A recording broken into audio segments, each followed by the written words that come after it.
দিল্লির প্ররোচনায় ভোট বানচালের চেষ্টা হলে প্রতিরোধের হুঁশিয়ারি বিএনপির, লুটেরাদের বর্জনের আহ্বান জামাতের।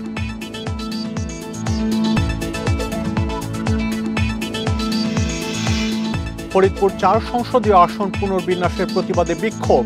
ঢাকা খুলনা, ঢাকা বরিশাল মহাসড়কে ৩.৫ ঘন্টা অবরোধ।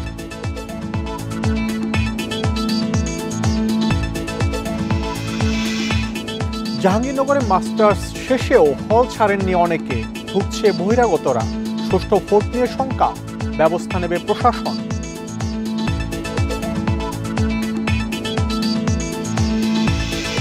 ডাকসু নির্বাচনের প্রচারের আর বাকি 2 দিন। ভোটারদের মন জয়ের লক্ষ্যে ক্যাম্পাস ও হলে ঘুরে লিফলেট বিতরণে প্রার্থীরা।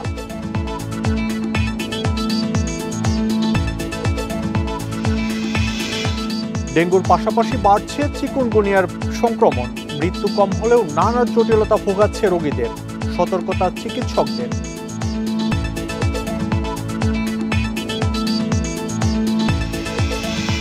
স্বাগত বিরতিহীন সংবাদ দুপুরে। আপনাদের সাথে আছি আমি মাহমুদ শরীফ। শুনছিলেন শিরোনাম, এবার বিস্তারিত।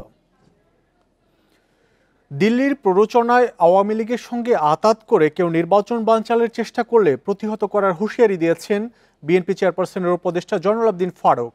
জাতীয় প্রেস ক্লাবে দলের ৪৭তম প্রতিষ্ঠা বার্ষিকী উপলক্ষে স্বাধীনতার ঘোষণা ও বহুদলীয় গণতন্ত্র শীর্ষক আলোচনায় তিনি কথা বলেন। এ সময় তিনি অভিযোগ করেন, নির্বাচন নিয়ে বিভ্রান্তি সৃষ্টি করতে কিছু রাজনৈতিক দল পিআর সহ নানা ধরনের ষড়যন্ত্র চালাচ্ছে। তারা চায় না সুষ্ঠু নির্বাচনের মাধ্যমে দেশে গণতন্ত্র ফিরে আসুক। পিআর পদ্ধতিতে নির্বাচন দাবি করা দলগুলোকে রাজনৈতিক কৌশল পরিবর্তনের আহ্বান জানান তিনি। বলেন, ষড়যন্ত্র করে নির্বাচন বানচালের চেষ্টা করে লাভ হবে না।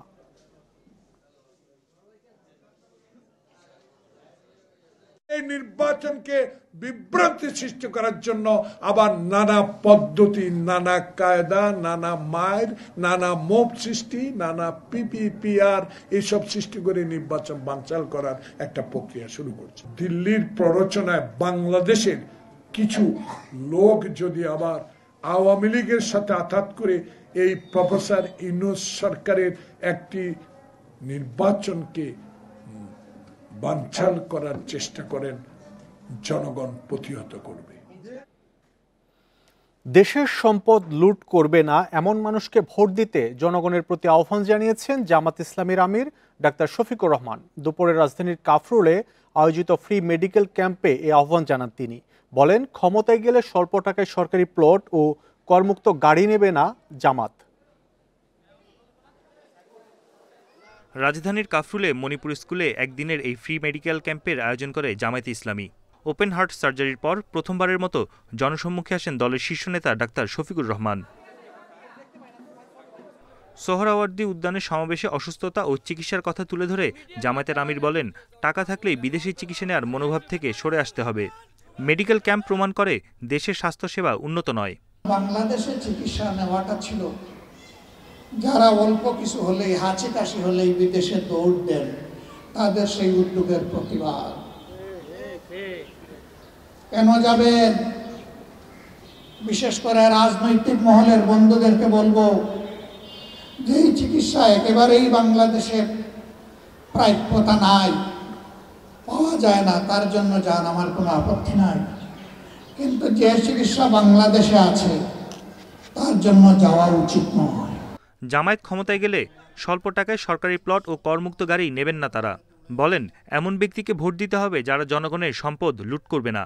জামায়াত ক্ষমতায় গেলে আমানতের খেয়ানত করবে না। আগামীতে বাংলাদেশ জামাত ইসলামী থেকে যারা নির্বাচিত হবেন, তারা সরকারের কোনো প্লট অল্প মূল্যে গ্রহণ করবেন না ইনশাআল্লাহ। বিনা ট্যাক্সের গাড়ি চড়বেন না ইনশাআল্লাহ। 4 দলীয় সরকারে 2001 থেকে 6 মন্ত্রী ছিলেন ভাই, বাংলাদেশের সবাই সাক্ষ্য দেয় তারা শতভাগ সৎ ছিলেন, স্মার্ট ছিলেন, দক্ষ ছিলেন। আগামী নির্বাচনে সঠিক প্রার্থীকে ভোট দেওয়ার আহ্বান জানান জামায়াতের আমির। বন ইবনে কামাল, ইন্ডিপেন্ডেন্ট নিউজ, ঢাকা। ডাকসু নির্বাচনী প্রচারের আর 2 দিন বাকি। এর মধ্যেই ভোটারদের মন জয়ের লক্ষ্যে প্রচারণার মাত্রা বাড়িয়েছেন প্রার্থীরা। ক্যাম্পাস ও হল ঘুরে ঘুরে শিক্ষার্থীদের হাতে ইশতেহার লিফলেট বিতরণ করছেন তারা। এদিকে সকালে ক্যাম্পাসে সংবাদ সম্মেলন করেছে জিএস পদের স্বতন্ত্র প্রার্থী মাহিন সরকার। এ সময় তিনি একই পদে গণতান্ত্রিক ছাত্র সংসদ বাকশাসের বাকের মজুমদারকে পূর্ণ সমর্থন জানান। এর আগে মঙ্গলবার ছাত্রদলের ভিপি প্রার্থী অভিযোগ করেন সামাজিক যোগাযোগ মাধ্যমে ব্যাপকভাবে অপপ্রচার চালানো হচ্ছে, সাইবার বুলিংয়ের শিকার হচ্ছেন প্রার্থীরা।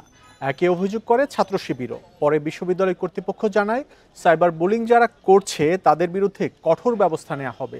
ডাকসু নির্বাচনের প্রচারণা চলবে আগামী রোববার পর্যন্ত, ভোট গ্রহণ মঙ্গলবার।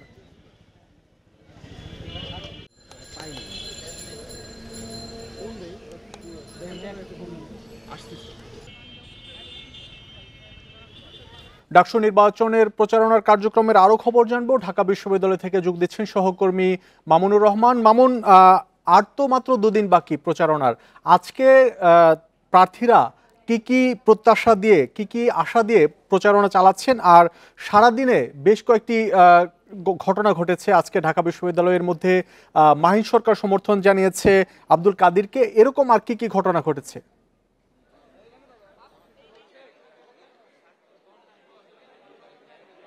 আচ্ছা, মাহিন সরকার যে বিষয়টি, মাহিন সরকার কিন্তু সমর্থন জানিয়েছে আবু বাকের মজুমদারকে।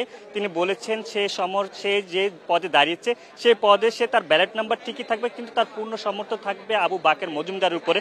তারপর যে বিষয়টি বলছিলেন যে আর মাত্র কিন্তু ডাকসু নির্বাচনের প্রচারণা কিন্তু আর মাত্র দুদিন বাকি। যে নির্বাচনী প্রচারণা শুরু হয়েছিল গত 26 সেপ্টেম্বর থেকে, সেই নির্বাচনী প্রচারণা শেষ হবে আগামী রোববার 7 সেপ্টেম্বর।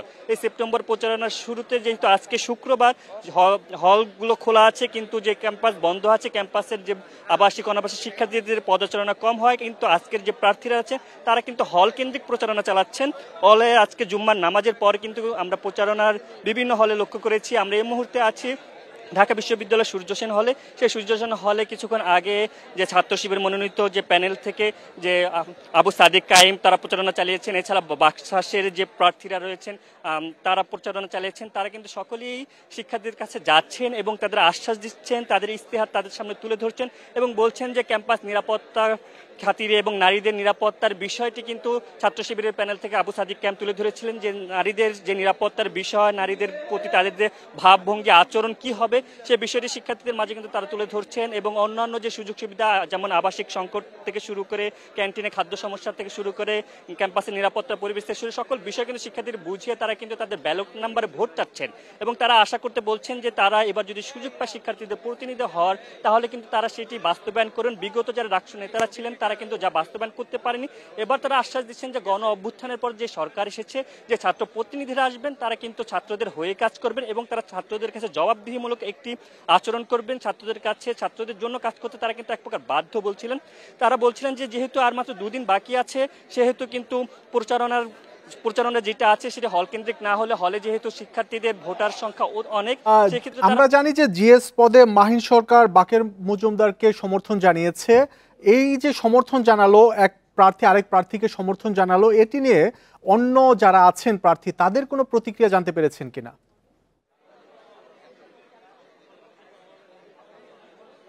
এটি আমরা দুই একজনের সাথে কথা বলেছেন, তারা এটিকে সম্পূর্ণ ইতিবাচক রূপে বলেছেন। তারা বলছেন যে তারা একসাথে দীর্ঘদিন সময় তারা আন্দোলন করেছেন। মাহিন সরকার, আবু বাকের মজুমদার যেহেতু জিএস পদে এখন মাহিন সরকার থাকতে চাচ্ছেন না, সে তার যে সমর্থন, যা তার যে ভোট রয়েছে, সেটা তার যে আন্দোলনকারী, যা তার যে সহযোদ্ধা, তার যে ছোট ভাই বলছিলেন যে আবু বাকের মজুমদার, তার প্রতি দেওয়ার ক্ষেত্রে তিনি বলছেন এটা রাজনীতির যে ছাত্র রাজনীতি, সেটা একটি ইতিবাচক ভূমিকা। এবং আগামীতে তারা বলছেন যে অনেকে হয়তো অনেকের প্রতি সমর্থন জানাবেন। এর মানে এই নয় যে সে ভোট থেকে সরে গেছে, হয়তো মৌখিকভাবে কিন্তু কাগজ ও কলমে কিন্তু মাহিন সরকার থাকছে এবং তার ব্যালট নাম্বারও থাকছে। তার পূর্ণ সমর্থন যেটি দিয়েছেন সেটি কিন্তু অনেক ছাত্র নেতারা, অনেক শিক্ষার্থীরা বলছেন এটি ইতিবাচক ভূমিকা এবং এটি সৌহার্দ্যপূর্ণ একটি আচরণ। এবং এই আচরণের মাধ্যমে কিন্তু বলছিলেন যে নিজেদের মধ্যে ভ্রাতৃত্ব বোধ কিন্তু আরো বেশি বৃদ্ধি পাবে। এটি আসলে তারা ইতিবাচক রূপে দেখছেন। নির্বাচনের প্রচারণার আর বাকি 2 দিন, সেই খবর জানাচ্ছিলেন সহকর্মী মামুনুর রহমান।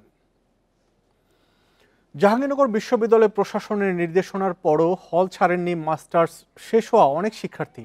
এছাড়া ক্যাম্পাসে বহিরাগত প্রবেশ নিষিদ্ধ করা হলেও এর প্রয়োগ নেই বলে অভিযোগ ডাকসু নির্বাচনের প্রার্থীদের। এমন বাস্তবতায় নির্বাচন কতটা সুষ্ঠু হবে তা নিয়ে শঙ্কায় তারা। নির্বাচন কমিশন বলছে বিষয়টি খতিয়ে দেখে ব্যবস্থা নেবে তারা। জাকসু নির্বাচন ঘিরে জাহাঙ্গীরনগর বিশ্ববিদ্যালয়ে উৎসবের আমেজ, প্রচারণায় ব্যস্ত প্রার্থীরা। তবে নির্বাচন সুষ্ঠুভাবে সম্পন্ন করা যাবে কিনা তা নিয়ে সন্দিহান তারা। এর কারণ হিসেবে প্রার্থীরা বলছেন, প্রশাসনের নির্দেশনা মানছেন না অনেকে। মাস্টার্স শেষ হওয়া শিক্ষার্থীরা এখনও হলেই অবস্থান করছেন, বহিরাগতরাও অবাধেই ঢুকছেন ক্যাম্পাসে। প্রশাসন আসলে বিভিন্ন ধরনের নির্দেশনা অনেক কিছুই জারি করেছে, কিন্তু ওভাবে আসলে কোনো কিছুই কার্যকর করতে পারে না, কিংবা বাইরেরও যে মানুষজন তারাও খুব অবাধে ক্যাম্পাসে চলাচল করতেছে। তো আমাদের এই আশঙ্কাটা আসলেই আছে। হলে তারা বলছে যে নির্বাচনের 10 দিন আগে অন্তত হল থেকে যারা মেধাবী শিক্ষার্থী তাদেরকে বের করবে, সেখানে প্রশাসন শতভাগ ব্যর্থ হয়েছে। আমরা বিশ্ববিদ্যালয় প্রশাসনকে বারবার বলছি যে আপনারা নিরপেক্ষ অবাধ স্বচ্ছ নির্বাচনের জন্য সবাইকে নিয়ে বসেন, সবাইকে নিয়ে একসাথে কাজ করেন। নির্দিষ্ট কোনো দলকে যদি আসলে আপনারা সুযোগ দিতে চান, সেই সময় এখন আর নাই। জাকসু নির্বাচন কমিশন বলছে এসব বিষয়ে এরই মধ্যে ব্যবস্থা নেওয়া হয়েছে, তবুও নিয়মের ব্যত্যয় হয়েছে কিনা খতিয়ে দেখা হবে। এই বিষয়ে প্রশাসন কিন্তু প্রশাসনিকভাবে বিভিন্ন ব্যবস্থা গ্রহণ করেছে। তারপরেও হয়তো কোনো কোনো ক্ষেত্রে যদি কোথাও ত্রুটি থেকে থাকে, কোথাও কম থেকে থাকে, আমরা যতটুকু জানতে পেরেছি নির্বাচন কমিশন হিসাবে যে প্রশাসন এই বিষয়ে ব্যবস্থা নিচ্ছেন। জাকসু নির্বাচনে ভিপি পদে 10 জন, জিএস পদে 9 জন সহ মোট প্রার্থী 189 জন। ভোট হবে আগামী 11 সেপ্টেম্বর। Independent news. 3 দফা দাবি আদায়ে অনশনে বসেছে বরিশাল বিশ্ববিদ্যালয়ের 7 শিক্ষার্থী। বিশ্ববিদ্যালয়ের অবকাঠামো উন্নয়ন, জমি অধিগ্রহণ ও পরিবহন সংকট নিরসনের দাবিতে গত রাত 10টা থেকে বিশ্ববিদ্যালয়ের একাডেমিক ভবন চত্বরে অনশন শুরু করেন তারা। শিক্ষার্থীরা জানান, 3 দাবিতে 1 মাসেরও বেশি সময় ধরে আন্দোলন করা হলেও কোনো সমাধান আসেনি। এর মধ্যে কয়েকদিন আগে উপাচার্যের আশ্বাসে আন্দোলন স্থগিত করা হলেও ইউজিসি বা শিক্ষা মন্ত্রণালয়ের পক্ষ থেকে কোনো পদক্ষেপ না আসায় শিক্ষার্থীরা আবারও আন্দোলনে নামেন। দাবি আদায় না হওয়া পর্যন্ত অনশন চালিয়ে যাবেন বলেও জানান তারা। এদিকে বিশ্ববিদ্যালয়ের পক্ষ থেকে দাবি পূরণে সর্বোচ্চ চেষ্টা চলছে উল্লেখ করে আন্দোলন থেকে সরে আসার আহ্বান উপাচার্যের। এই জনভোগান্তির কথা মাথায় রেখে আমরা আমাদের যে রোড ব্লকেট কর্মসূচি থেকে সরে এসেছি। আমরা আমাদের বিশ্ববিদ্যালয়ের অভ্যন্তরে আমরা আমাদের অনশন কর্মসূচিতে আমরা নেমেছি। 1 মাসের বেশি আন্দোলন হওয়ার পরেও সরকারের টনক নড়ছে না, তো তখন আসলে আমরা ঠিক করলাম আমরা অনশনে যাব, এবং অনশন হচ্ছে একটা আন্দোলনের একদম সর্বশেষ পর্যায়ে। অবকাঠামোর যে দাবি আছে এটা আমাদের পিডি নিয়োগ মোটামুটি হয়ে গেছে, খুব শীঘ্রই কাজ দৃশ্যমান হবে। আর বাসের ব্যাপারে, পরিবহনের ব্যাপারে বলবো যে একটা পরিবহন অলরেডি আমাদের পরিবহন পুলে সংযুক্ত হয়েছে। সুনামগঞ্জে নিখোঁজের 3 দিন পর জমিয়তে ওলামায়ে ইসলাম বাংলাদেশের নেতা মাওলানা মুশতাক আহমেদের মরদেহ উদ্ধার করা হয়েছে। সকালে পুরাতন সুরমা নদী থেকে তার মরদেহ উদ্ধার করে পুলিশ। মাওলানা মুশতাক আহমেদ গাজীনগরী জমিয়তে ওলামায়ে ইসলাম বাংলাদেশের কেন্দ্রীয় কার্যনির্বাহী সদস্য ও জেলা জমিয়তের সহসভাপতি ছিলেন। শান্তিগঞ্জ উপজেলার নির্বাহী কর্মকর্তা সুকান্ত শাহ জানান, দিরাই উপজেলার শরীফপুর ইট ভাট্টা এলাকায় নদীতে ভাসমান মরদেহ দেখে পুলিশকে খবর দেন স্থানীয়রা। পরে মরদেহ উদ্ধার করে ময়নাতদন্তের জন্য পাঠানো হয়েছে মর্গে। মাওলানা মুশতাক মঙ্গলবার রাত থেকে নিখোঁজ ছিলেন। এ বিষয়ে পরদিন থানায় জিডি করেন তার স্ত্রী।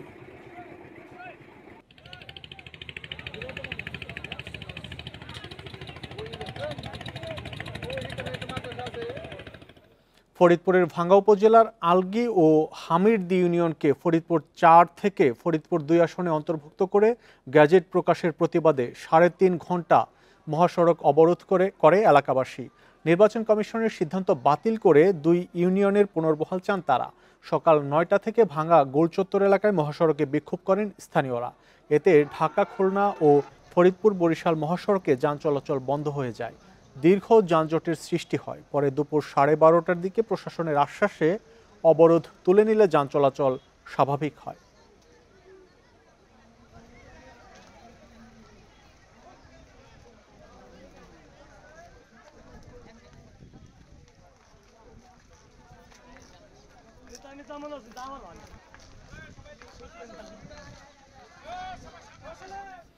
দেখছেন বিরতিহীন সংবাদ দুপুর। এরপর অন্যান্য খবরের সঙ্গে আরও থাকছে,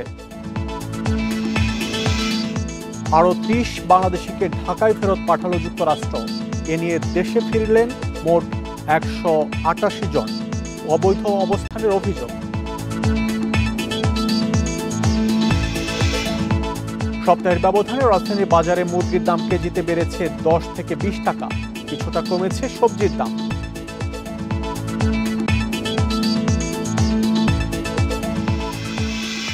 এবার ডেঙ্গু পরিস্থিতি নিয়ে প্রতিবেদন।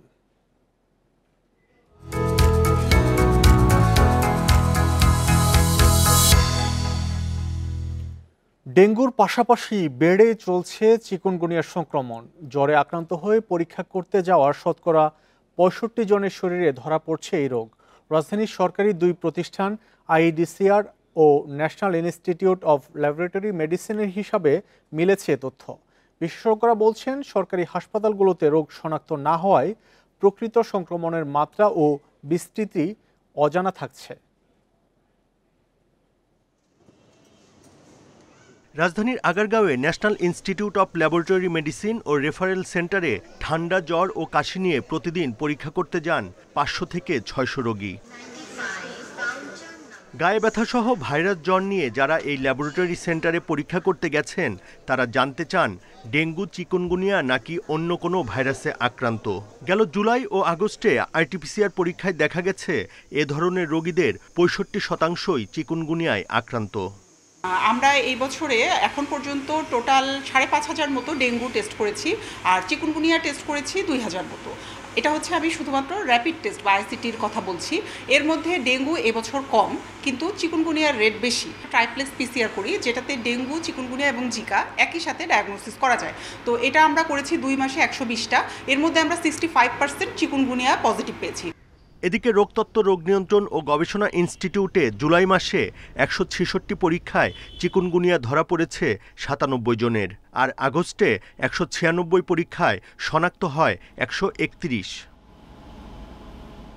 বিশেষজ্ঞরা বলছেন, চিকুনগুনিয়ায় মৃত্যুর হার কম, তবে শিশু, বৃদ্ধ ও দীর্ঘমেয়াদে অন্য রোগে আক্রান্তদের জন্য ঝুঁকির কারণ হতে পারে এটি। ডেঙ্গু টেস্ট করে হয়তো অনেক সময় পেশেন্টরা বা চিন্তা করতে ডেঙ্গু হয় না, ঠিক আছে আমি রেস্ট নিই, এটা হয়তো চিকুনগুনিয়াটা এভাবে একটু চাপা পড়ে যাচ্ছে। যখন চিকুনগুনিয়া বেশি সাইন সিমটম, বিশেষ করে জয়েন্ট পেইন নিয়ে আসতেছে, তখন অনেকে টেস্ট করতেছে। চিকুনগুনিয়াতে যে ঝুঁকি নেই এই কথা আসলে নিঃসংশয় বলা যায় না, কিছু ঝুঁকি তো অবশ্যই থাকে, কিন্তু তা সত্ত্বেও চিকুনগুনিয়ার ঝুঁকি ডেঙ্গু জ্বরের যে ঝুঁকির চেয়ে অনেকাংশেই কম। চিকুনগুনিয়াতে যেই জিনিসটা হয় সেটা হচ্ছে গিয়ে আপনার শরীরে গিটে গিটে ব্যথাটা বেশি হয়। চিকুনগুনিয়ার উপসর্গ অনেকটাই ডেঙ্গুর মতো এবং 2 রোগের জন্যই দায়ী এডিস মশা।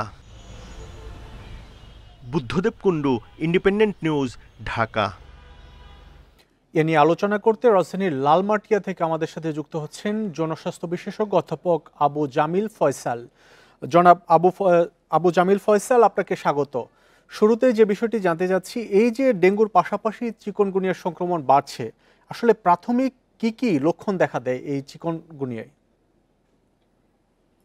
প্রাথমিক লক্ষণ দুটোরই একরকম, জ্বর থাকবে, একটু সর্দি কাশি হবে, সঙ্গে থাকবে যে শরীর ব্যথা, এবং শরীর ব্যথার থেকেও আরো বেশি হবে যে গিঠে গিঠে ব্যথা, জয়েন্ট পেইন। এবং চিকুনগুনিয়ার ওইটাই হলো প্রধান মানে সিমটম দেখা যায়, যে জয়েন্ট পেইন গুলা হচ্ছে, পরে মাঝে সাঝে 1-2টা জয়েন্ট ফুলে যাচ্ছে, এবং কিছু র্যাশও হয়, মানে চুলকানির মতন হয়, হাতে পায়ে চুলকানির মতন হতে পারে। বমি দুটোর বেলাই হয়, চিকুনগুনিয়ার বেলাতেও বমি হয়, খেতে পারে না লোকজন, একটু পেট ব্যথা হয়, বমি হয়, খেতে ইচ্ছা করে না, তো সেই জন্য আরো বমিটা হয়। তবে বমিটা বেশি হয় ডেঙ্গুতে। তো এই সবগুলা জিনিস মিলে যেটা দাঁড়াচ্ছে যে আমাদের বাসা বাড়িতে মানে শনাক্ত করাটা খুবই মানে কঠিন হয়ে যায়। ইভেন কি চিকুনগুনিয়া, ডেঙ্গু একই সঙ্গে হয়েছে এমন ব্যক্তিও আছে। তো যার ফলে হচ্ছে কি পরীক্ষা নিরীক্ষাটা করা অবশ্যই দরকার। 2-3 দিনের জ্বর হলে পরেই আর বাড়ার আগেই এটা মানে ডাক্তার হাসপাতালে গিয়ে পরীক্ষা করা উচিত। এখন পরীক্ষা তো অনেক সময় করা হচ্ছে না, তো সেই জন্য এই চিকুনগুনিয়াটা বেশি প্রকাশ পাচ্ছে না। দীর্ঘমেয়াদী ব্যথা দেখা যাচ্ছে অনেকের, যারা চিকুনগুনিয়া আক্রান্ত হন তাদের ক্ষেত্রে আসলে কি কি করণীয়?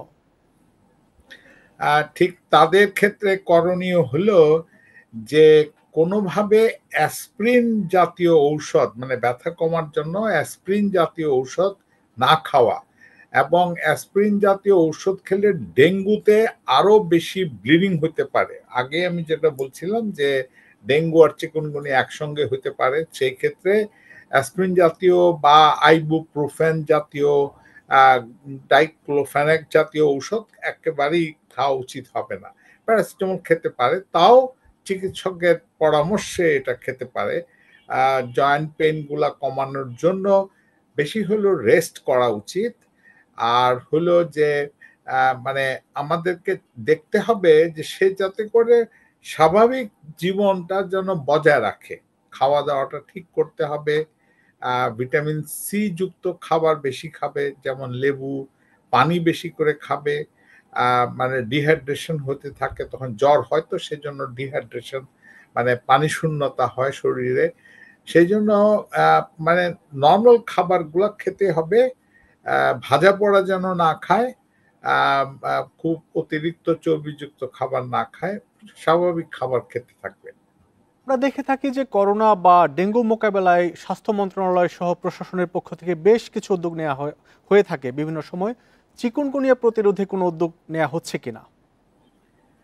আমরা এখন পর্যন্ত আলাদা করে চিকুনগুনিয়ার কোনো উদ্যোগ মানে মানুষকে সচেতন করার কোনো উদ্যোগ আমরা দেখতে পাচ্ছি না।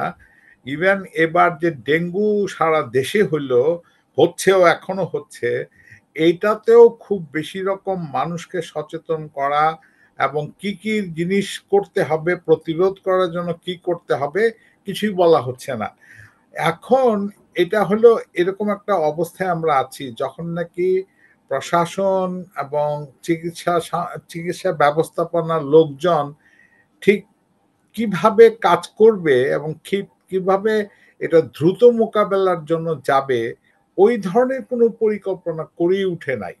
যার ফলে হচ্ছে কি যে মশার জায়গায় আছে, মানে এই ভাইরাসগুলা একটি মশা দিয়েই এটা মানে হয়, সংক্রমিত হয় এডিস মশা দিয়ে। এবং এডিস মশা যেখানে হচ্ছে অল্প পানিতে এবং গরম, আমাদের এখনো গরম আছে, বৃষ্টি হচ্ছে, অল্প বৃষ্টি হচ্ছে, সেখানে এডিস মশা লার্ভা ডিম পাড়তেছে এবং মশা হচ্ছে। এবং এইটা মানে প্রতিরোধের জন্য এইটাকে একটা সমন্বিত প্রচেষ্টা নিতে হবে, মানুষের সচেতনতা এবং আমাদের মশা যারা নিধন কাজে ব্যস্ত তাদের, এবং স্বাস্থ্য মন্ত্রণালয় মানে আমাদের হাসপাতালগুলোতে অনেক নতুন ডাক্তার আছে, তারা হয়তো বা এটা সম্পর্কে ভালো মতো প্রশিক্ষণও পায় না। আপনার কাছে আরেকটি বিষয় জানতে চাচ্ছি, যে চিকুনগুনিয়ার প্রকোপ বাড়ছে, এটি আসলে শহর কেন্দ্রিক বাড়ছে না গ্রাম অঞ্চলেও বাড়ছে, না সমান্তরালে বাড়ছে? আমরা তো এখন পর্যন্ত যেহেতু এটা শনাক্ত করার যে কিট, এই কিট কিন্তু ঢাকা শহরেই খুব বেশি নাই, এবং এই কিটগুলা সরকারি হাসপাতালে বেশি করে পাওয়া যায়। বাইরে এটার প্রচুর মানে পয়সা দিয়ে, প্রচুর মূল্য দিয়ে এই শনাক্তকরণের এই টেস্টটা করা হয়। সেই জন্য এটা বলা মুশকিল যে শহর না গ্রাম, কারণ এখন ডেঙ্গু তো সবখানেই। সো দেয়ারফোর এই ডেঙ্গুর পাশাপাশি চিকুনগুনিয়াও আমার মনে হয় যে সব জায়গায় হচ্ছে। তবে মানে এখনো শহর অঞ্চলে যেহেতু পরীক্ষা করে দেখা যাচ্ছে চিকুনগুনিয়া, এই যে কিছুক্ষণ আগে প্রতিবেদনে দেখলাম 63-65% চিকুনগুনিয়া, তো বলা যায় যে শহর অঞ্চলেই অনেক বেশি হচ্ছে। তবে বাইরে যদি পরীক্ষা করার কিটটা যদি অ্যাভেলেবল হইতো এবং সরকার যদি ওই কিট অ্যাভেলেবল করানোর এবং মূল্যটাকে যদি হ্রাস করানোর চেষ্টা করতো, তাহলে কিন্তু আমরা সঠিক চিত্রটা বুঝতে পারতাম। মানুষ তখন বুঝতে পারতো যে কি হচ্ছে, তার শরীরে চিকুনগুনিয়া না ডেঙ্গু। চিকুনগুনিয়া থেকে বাঁচার জন্য কি কি পরামর্শ থাকবে আপনার পক্ষ থেকে সাধারণ মানুষের প্রতি? বাঁচার জন্য তো হলো যে এডিস মশা, মানে মশা যেন না কামড়ায়, সেই জন্য দিনের বেলায় আমরা যেন লম্বা হাতা নিয়ে প্যান্ট শার্ট পরি। আমরা মশা যেখানে থাকবে সেইটার থেকে দূরে থাকবো। রাত্রেবেলায় অবশ্যই মশারির মধ্যে থাকতে হবে। মশা মারার জন্য আমার ঘরের ভিতরে মশা মারার জন্য আমাদের ব্যবস্থা নেওয়া উচিত। আমাদের এটা গেল ঘরের মধ্যেই আমাদের ব্যবস্থা কি নিলাম। আমাদেরকে বাইরে অবশ্যই ওই যে যারা ওষুধ দিয়ে মশা মারার ব্যবস্থা করছেন তাদেরকে আরো তৎপর হইতে হবে।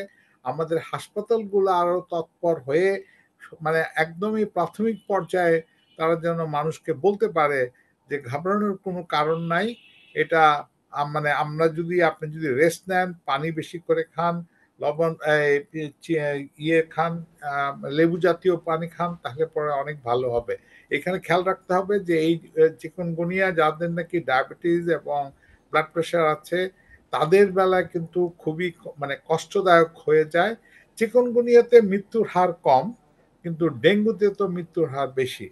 তো এখন সেই জন্য সবকিছু মিলে আমাদের সরকারকে আরো বেশি করে মানে মানুষের মধ্যে সচেতনতা বাড়ানোর চেষ্টা করা উচিত। জনাব আবু ফয়সাল জামিল, আমাদের সাথে যুক্ত হওয়ার জন্য আপনাকে অনেক ধন্যবাদ।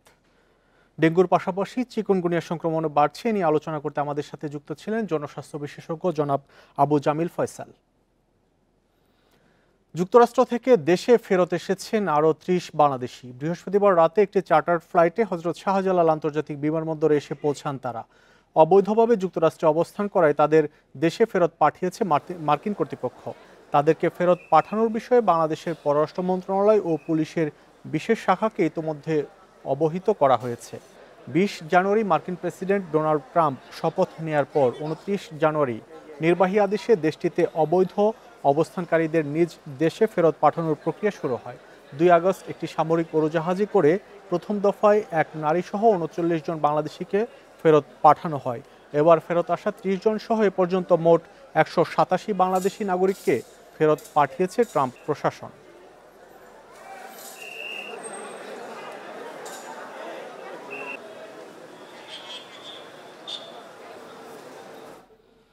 সপ্তাহের ব্যবধানে রাজধানীর বাজারগুলোতে কিছুটা কমেছে সবজির দাম। বাজার ভেদে বেশিরভাগ সবজির কেজিতে ২০ থেকে ৩০ টাকা কমেছে, তবে মুরগির কেজিতে বেড়েছে ১০ থেকে ২০ টাকা। ক্রেতারা বলছেন সরবরাহ সংকট থাকায় বেড়েছে দাম। এছাড়া ডিম ও চালের দাম কিছুটা কমলেও এখনও বাড়তি আটা, ময়দা ও মসুর ডালের দাম। নিত্যপণ্যের বাড়তি দামের কারণে চাপের মুখে স্বল্প আয়ের মানুষ। নির্ধারিত আয়ে মাসিক পণ্যের চাহিদা মেটাতে হিমশিম খাচ্ছেন তারা। রাজধানীর কাউরান বাজার সহ কয়েকটি বাজার ঘুরে দেখা যায় গত সপ্তাহের চেয়ে ২০ থেকে ৩০ টাকা কমেছে সবজির দাম। পটল, ঢেঁড়স, বরবটি, ঝিঙ্গা, লাউ সহ বিভিন্ন গ্রীষ্মকালীন সবজি মিলছে ৬০ থেকে ৮০ টাকা কেজিতে। যেখানে ৬০ টাকা ওইখানে খাওয়া লাগে ১০০ টাকা। বেতন তো মনে করেন যে ওই ২০,০০০, ২২,০০০, ২৫,০০০, ওই ২৫,০০০ই। আমাদের মতন সাধারণ মানুষের একটু অসুবিধা হয়ে যাচ্ছে, কারণ আমরা তো বেতনভুক্ত চাকরি করি, আমাদের একটু সমস্যা হয়ে যাচ্ছে। ৩-৪ পদে যদি সবজি কিনেন ৬০০, ৭০০, ৮০০ টাকা লেগে যায়, তো সেটা তো একজন সাধারণ মানুষের জন্য কেনা কষ্টকর। তবে মরিচ ও বেগুনের দাম এখনও বাড়তি। মানভেদে বিক্রি হচ্ছে ১২০ থেকে ১৬০ টাকা কেজি দরে। বাড়তি দামের কারণ হিসেবে সরবরাহ সংকটকে দায় দিচ্ছেন বিক্রেতারা, আর বাজার তদারকির অভাব ও সিন্ডিকেটকে দুষছেন ক্রেতারা। তদারকি করলে হয়তো আর একটু কম থাকতো, এটা ১০০-র মধ্যে ১০০ দরকার। বেশি কিছু কেনা এই মুহূর্তে সম্ভবই না। আগে যেমন হয়তো অনেক কিছু কেনা যেত, এখন আসলে কেনা যায় না। এদিকে গত সপ্তাহের তুলনায় বেড়েছে মুরগির দাম। ব্রয়লার কেজিতে ১০ টাকা বেড়ে বিক্রি হচ্ছে ১৮০ টাকায়, আর সোনালী মুরগি ২০ টাকা বেড়ে ৩০০ টাকায় বিক্রি হচ্ছে। তবে ডিমের দাম কিছুটা কমে ডজন প্রতি বিক্রি হচ্ছে ১৩৫ থেকে ১৪০ টাকায়। একটু হালকা কমছে, আবার মাসখানের মধ্যে আরো কমে যাবে। আমাদের কাছে দাম বেশি না, তখন আমরা একটু বাড়াই, তারা কম দামে বেচলে আমরাও কম দামে বিক্রি করি। এদিকে আমদানির খবরে সব ধরনের চালের দাম কেজিতে ২ টাকার মতো কমেছে, তবে আটা, ময়দা ও মসুর ডালের দাম কেজিতে বেড়েছে ১০ থেকে ২০ টাকা। Mehedi Hasan, independent News, Dhaka. কক্সবাজারের নুনিয়াছড়ায় স্থানীয়দের বাধায় বাঁকখালী নদী তীরের উচ্ছেদ অভিযান স্থগিত করেছে বিআইডব্লিউটিএ। সকালে অভিযানের পঞ্চম দিনে স্থানীয়দের বাধার মুখে পড়েন বিআইডব্লিউটিএর কর্মকর্তারা। অভিযানের প্রতিবাদে কক্সবাজার প্রধান সড়ক ও বিমানবন্দর সড়কে অবস্থান নিয়ে অবরোধ করে স্থানীয়রা। এ সময় যান চলাচল বন্ধ করে দেওয়া হয়। পরে অভিযান স্থগিত করা হলে সড়ক অবরোধ তুলে নেওয়া হয়। এদিকে সড়ক অবরোধের কারণে শহরের অভ্যন্তরের যানবাহন চলাচল ও বিমানবন্দরগামী যাত্রীরা আটকা পড়েন। এতে করে দুর্ভোগ পোহাতে হয় পর্যটক সহ বিমানের যাত্রীদের। সোমবার থেকে শুরু হওয়া বিআইডব্লিউটি এর উচ্ছেদ অভিযানে এক পর্যায়ে শতাধিক স্থাপনা উচ্ছেদ করা হয়েছে। অভিযানে উদ্ধার করা হয়েছে নদীর ৬৪ একর জমি।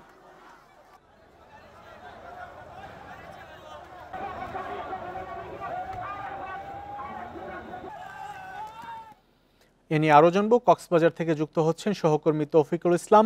তৌফিক, কি পরিস্থিতি এখন? এই যে বিআইডব্লিউটি এর উচ্ছেদ অভিযান বন্ধ হলো, এই অভিযান আবারও পরিচালিত হবে কিনা?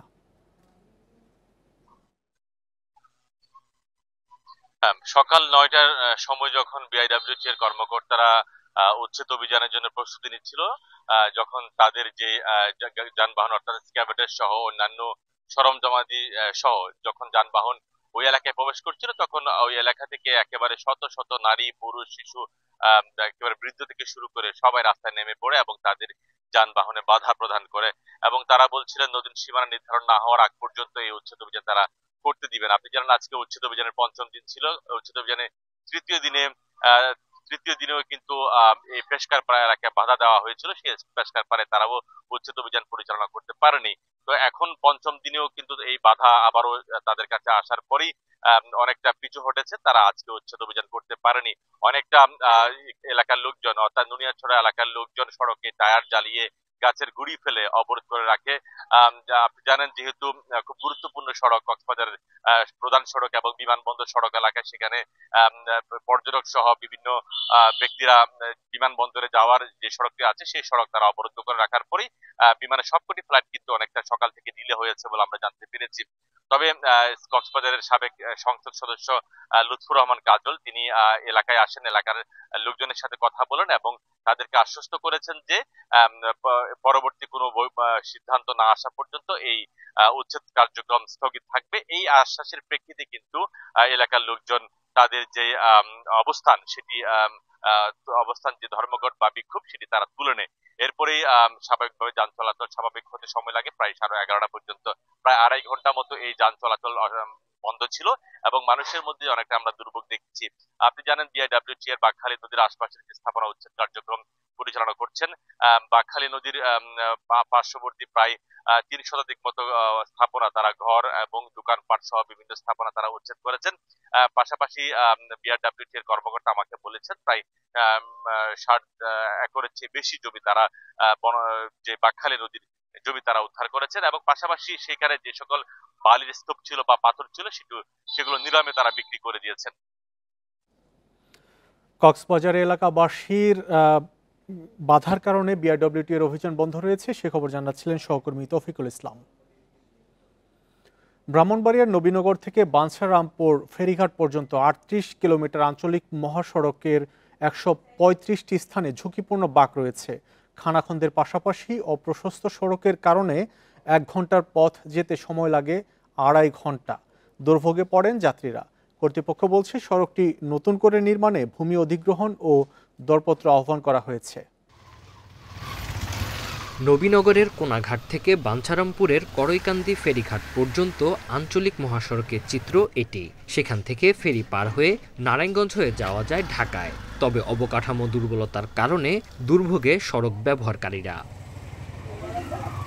38 কিলোমিটার দীর্ঘ আঞ্চলিক মহাসড়কে রয়েছে 135টিরও বেশি ঝুঁকিপূর্ণ বাঁক।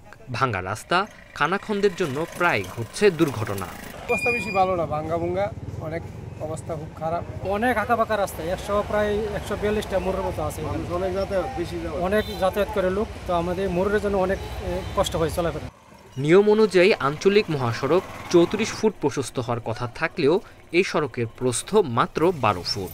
ফলে দুর্ঘটনা ছাড়াও 1 ঘন্টার পথ যেতে সময় লাগছে 2 থেকে 2.5 ঘন্টা। এই মোড়ের কারণে আপনার 2 ঘন্টা 1.5 ঘন্টা লেগে যায়। যদি রাস্তাটা যদি আপনি ভালো হয় তাহলে লাগবে শুধু আপনাদের 40 মিনিট। পুরোটা ভাঙ্গা পড়ে যাইতেছে, ঠিক আছে। তারপরে আবার ওই বাইন্ডা সঙ্গে মূল দিকটা হয়, এটা মনে হয় 2টা গাড়ি চলাচল করতে কষ্ট। ঢাকার সাথে বিকল্প সড়ক যোগাযোগে গুরুত্বপূর্ণ আঞ্চলিক মহাসড়কটি পুনর্নির্মাণের উদ্যোগ নেওয়া হয়েছে। একনেকে অনুমোদন পেয়েছে ১,১৩৫ কোটি টাকার প্রকল্প। চলছে ভূমি অধিগ্রহণ ও দরপত্র প্রক্রিয়া। ঠিকাদার নিয়োগের পাশাপাশি আমাদের অধিগ্রহণ প্রক্রিয়াটা ত্বরান্বিত করতে পারলে আমরা এই প্রকল্পটি দ্রুত বাস্তবায়ন করতে পারবো। সেক্ষেত্রে বর্তমান যে সড়কের দৈর্ঘ্য ৩৮ কিলোমিটার আছে সেটি আসলে পুনর্নির্মাণের পরে বাক সরলীকরণের পরে এটি ৩২ কিলোমিটারে চলে আসবে। প্রতিদিন সড়কে চলাচল করে ২,০০০-এর উপরে যানবাহন। এই মহাসড়ক দিয়ে নরসিংদী, সিলেট সহ বিভিন্ন জেলায় যাতায়াত করা যায়। Independent news. দেখছেন বিরতিহীন সংবাদ দুপুর। এরপর অন্যান্য খবরের সঙ্গে আরও থাকছে গাজা সিটির ৪০% এলাকা দখলের দাবি করেছে আইডিএফ। অভিযান জোরদারের ঘোষণা। একদিনে আরও ৭৫ জন নিহত।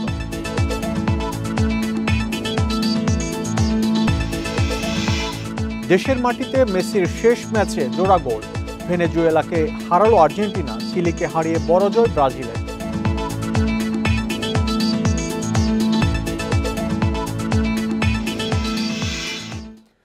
চুরি ঠেকাতে কনক্রিট আর ফাইবারের তৈরি ডাস্টবিন প্রকল্প হাতে নিয়েছে ঢাকা দক্ষিণ সিটি কর্পোরেশন। এরই মধ্যে সায়দাবাদ টার্মিনালে স্থাপনও করেছে একটি। এর নকশায় আছে পরিবেশ রক্ষার বার্তাও, যা ইতিবাচক হিসেবে দেখছেন নগরবাসী। কর্মকর্তারা বলছেন এগুলো ৫০ বছরেরও বেশি সময় টিকবে। ২০১৬ সালে ঢাকার ২ সিটিতে ১১,০০০ ডাস্টবিন বসানো হয়েছিল। প্রায় ৬ কোটি টাকা ব্যয়ে তৈরি লোহার সেসব ডাস্টবিন ২ বছরের মধ্যেই চুরি হয়ে যায়। তবে চুরি বন্ধে এবার বিকল্প উদ্যোগ দক্ষিণ সিটির। বসাতে যাচ্ছে পরিবেশ বান্ধব ডাস্টবিন। সায়দাবাদে এরই মধ্যে একটি বসানো হয়েছে। এর মূল কাঠামো কংক্রিটের তৈরি। বর্জ্য জমা হওয়ার বাক্সটি ফাইবারের। গাছ রক্ষার বার্তাও দেওয়া হয়েছে ডাস্টবিনটিতে। এখানে পরিবেশ সুন্দর থাকবে, কোনো ময়লা আবর্জনা থাকবে না। আমি আশা করি সিটি কর্পোরেশন আরও কিছু যদি আশেপাশে সব জায়গায় দিয়ে দেয় আমাদের জন্য ভালো হবে এবং যাত্রীদের জন্য ভালো হবে। কারণ এখানে যেই নোংরা টোংরা এগুলো থেকে আমাদের পরিবেশ ভালো থাকবে। যাত্রী ময়লাগুলো আশেপাশে পালার কারণে ময়লা পানি জমে অনেক নষ্ট হয়ে যায়। এই কারণে এই জিনিসটা দিচ্ছেন অনেক ভালো হয়েছে। এটার ভিতরে ময়লা পানি সব কিছু পালাইতে পারবে এখন। সিটি কর্পোরেশন বলছে এক একটি ডাস্টবিনের ওজন ৩০০ কেজির বেশি, যা চুরি হওয়া ঠেকাবে। এটি টিকবে ৫০ বছরের বেশি সময়। এটা পেঙ্গুইন আকৃতি, এটা আকৃষ্ট করবে, মানুষ দেখতে যাবে জিনিসটা কি, এবং যখন দেখবে যে এটাতে ময়লা ফেলা যায় তখন একটু যে ঠিকই যে আসলে তো আমি একটা ব্যবস্থা করে দিয়েছি যেন ময়লা ফেলতে পারে। সো এইটা একটা।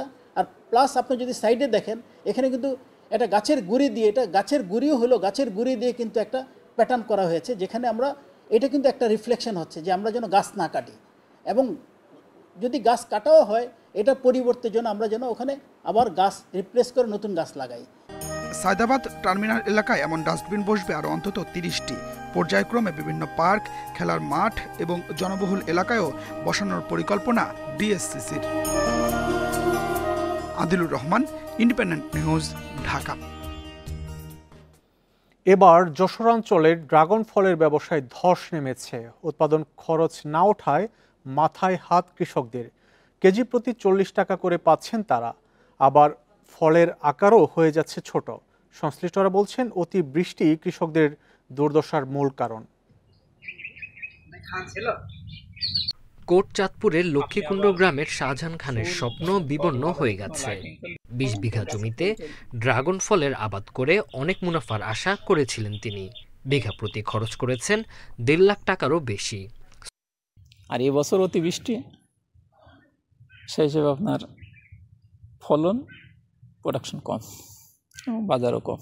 পার বছরে আপনার বিঘা ওই লাখ টাকার উপরে খরচ হয়েছে, কিন্তু এবারটা সেই পরিমাণ বেচা কিনা হয়নি। গেল বছরও ড্রাগন ফল কেজি প্রতি ১২০ থেকে ২০০ টাকা পর্যন্ত বিক্রি করেছেন চাষিরা। এবার তা বিক্রি হচ্ছে ৩০ থেকে ৪০ টাকায়। আমরা খুব ক্ষতিগ্রস্ত, ফলের দামও কম, আর ফল পচে যাওয়ার কারণে ফল ধরতেছে না, খুব সমস্যার মধ্যে আর কি। আমরা কারণে অতিরিক্ত বৃষ্টির কারণে আমাদের হচ্ছে যে ড্রাগনে ফল পচে যায়, প্লাস ফুল পচে যায়। বর্ষার কারণে ফল সব নষ্ট হয়ে গেছে, এই জন্য আমরা সব আছে লসের দিকে আছি। ব্যবসায়ীরা বলছেন এবছর ড্রাগন ফলের উৎপাদনের লক্ষ্যমাত্রা অর্জন করা সম্ভব নয়। অতিরিক্ত বর্ষা, যার কারণে মাল মানসম্মত হয় নাই। উন্নত মানের না হওয়ার কারণে দামও কম আর ফলনও কম হয়েছে। তো যদি এত ঘন বর্ষা না হতো হয়তো আরো ভালো ফলন হতো। কৃষক ও ব্যবসায়ীরা যাই বলুক না কেন, কম টাকায় ড্রাগন ফল কিনতে পেরে খুশি ক্রেতারা। এদিকে কৃষি বিভাগ জানিয়েছে, যশোরাঞ্চলের ৬ জেলায় এবার ২,২০৮ হেক্টর জমিতে ড্রাগন ফলের আবাদ হয়েছে। আগস্ট মাস পর্যন্ত উৎপাদন হয়েছে ৫৬,৫৯৩ মেট্রিক টন ফলের। Independent news.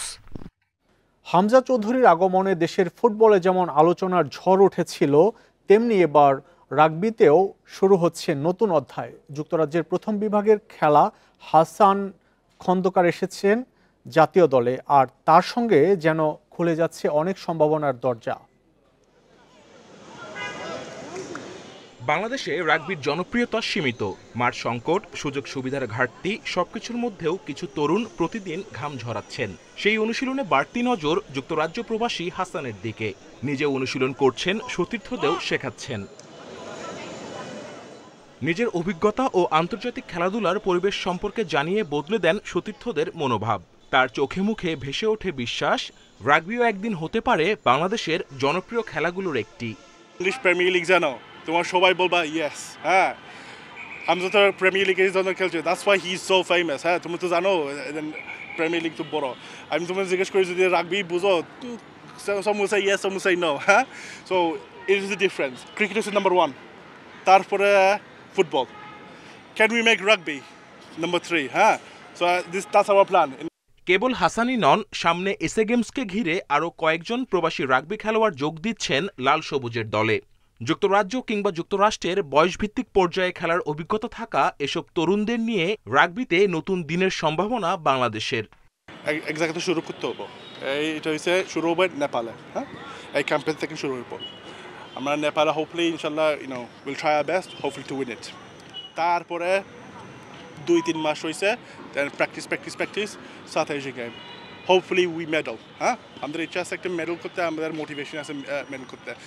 আগামী 1 বছরের মধ্যেই তৈরি হবে দেশের প্রথম বিশেষায়িত রাগবি মাঠ, আর সেটিই হবে নতুন স্বপ্নের কারখানা। এমন প্রেক্ষাপটে লাল সবুজ রাগবির পরবর্তী গন্তব্য নেপাল। 13 সেপ্টেম্বরের সফরে দলটি খেলবে 2টি 7 সাইড ও একটি 15 সাইড ম্যাচ। এ সফর হতে পারে বাংলাদেশের রাগবির ভবিষ্যৎ যাত্রা। আগামী বছরের মিডের মধ্যে আমাদের একটা আছে যে আমরা এই ডিসেম্বরের মধ্যে সব সাবমিট করে দিব। ইনশাআল্লাহ আশা করতেছি আমরা বাই নেক্সট ইয়ার জুনের মধ্যে আমরা ওয়ার্ল্ড রাগবির মেম্বারশিপ পেয়ে যাব, যখন আমরা বেটার টিমের সাথে খেলতে পারবো। যেন বাংলাদেশ টেস্ট স্ট্যাটাস পাওয়ার বিষয়টা যেরকম, রাগবি দেশে ওয়ার্ল্ড মেম্বারশিপ হতে হয়, তখন অনেক ফ্যাসিলিটি পাওয়া যায়। প্রবাসী খেলোয়াড়দের আগমন আর নতুন অবকাঠামোর প্রতিশ্রুতি বদলে দেবে পুরনো ধারণা। ফুটবল ক্রিকেটের সঙ্গে কিশোর তরুণদের আগ্রহ তৈরি হবে রাগবিকে কেন্দ্র করে। Kamrul Hasnat, independent News, Dhaka. এই ছিল বিরতিহীন সংবাদ দুপুরে। আমন্ত্রণ পরের আয়োজনে।